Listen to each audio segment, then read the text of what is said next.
Ici, un enseignement tiré de Kaïdara à l'école du caméléon, qui est un symbole important.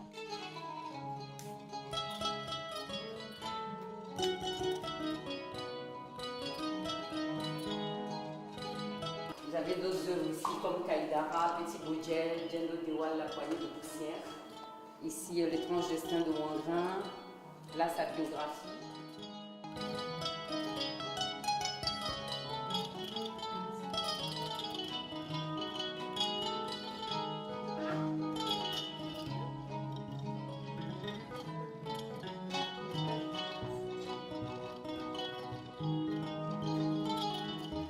Vous avez ici la bibliothèque personnelle d'Amadou Hampâté-Bâ. Ce n'est pas des œuvres qu'il a écrites, mais des œuvres qu'il lisait.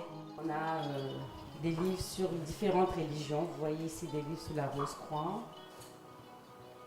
Vous avez sur l'islam, le judaïsme.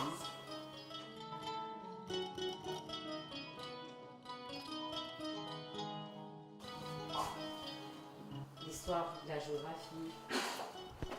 Vous avez un très bel atlas de la Côte d'Ivoire qui n'est plus édité, qui était pas mal fait. Beaucoup d'instituts qui n'ont plus ça. Voilà.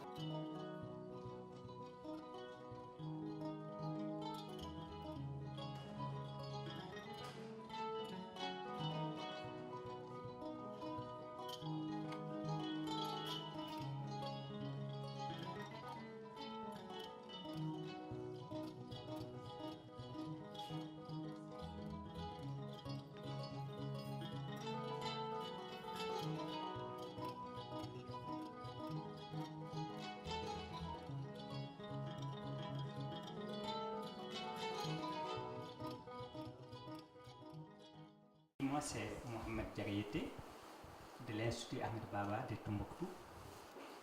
Je suis à la Fondation Ahmed Hampâté-Bâ dans le cadre d'échanges Sud-Sud pour inventorier les documents qui existent. Heureusement, moi, je suis spécialisé dans les manuscrits arabes et on a trouvé un fonds très important de manuscrits arabes. Donc nous sommes là en train de travailler sur ça. On a pu inventorier aujourd'hui 352 manuscrits. Et nous avons aussi numérisé 125 manuscrits et plus de 2000 et quelques pages, on peut dire à peu près 3000 pages numérisées. Et nous avons aussi commencé le travail de catalogage. D'abord en arabe, d'une fiche quand même signalétique de 22 éléments qui aussi sera normalement traduite en français. Donc, ce que nous avons fait réellement sur le début, et je pense qu'il est nécessaire quand même de continuer le travail parce que vu le temps, on n'a pas pu tout faire.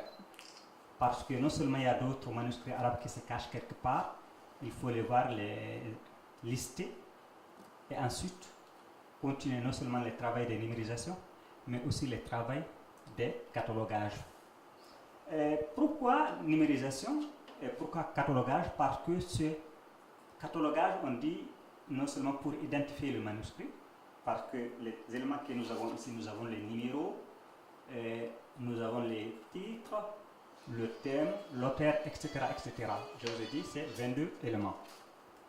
Mais pourquoi la numérisation? Numérisation, vous savez, les manuscrits sont très fragiles. Quand un chercheur ou un lecteur vient, il les touche, donc il les détruit. Alors, en les numérisant, non seulement ça nous permet d'avoir d'autres supports, mais aussi ça nous permet de bien manipuler le manuscrit. Si on veut l'imprimer ou bien on veut créer une bibliothèque virtuelle pour permettre à ceux qui sont à distance de consulter les fonds de la Fondation Ahmed Hampâté-Bâ. Donc je crois, le peu que je vis d'abord, certes il y a beaucoup d'autres que je n'ai pas encore vu, c'est un riche patrimoine à conserver.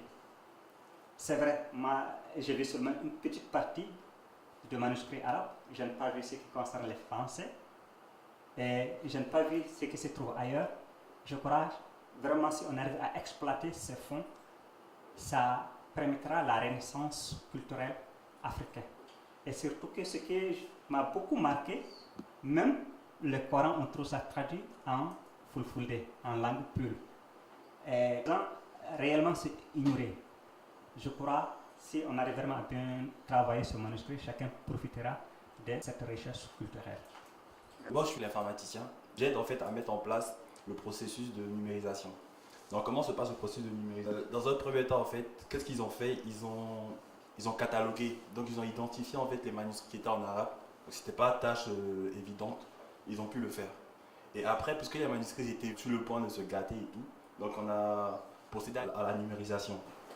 Comment c'est fait? D'abord, on prend le manuscrit, on le dépose dans l'escane et puis on effectue le travail.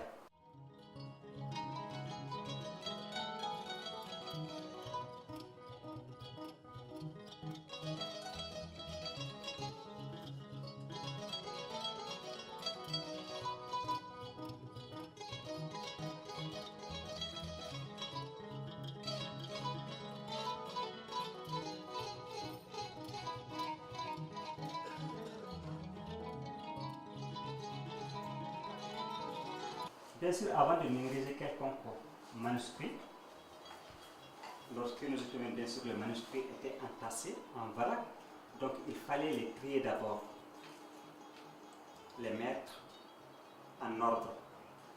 Ça, c'était le premier pas. Et ensuite, attribuer à chaque manuscrit un numéro.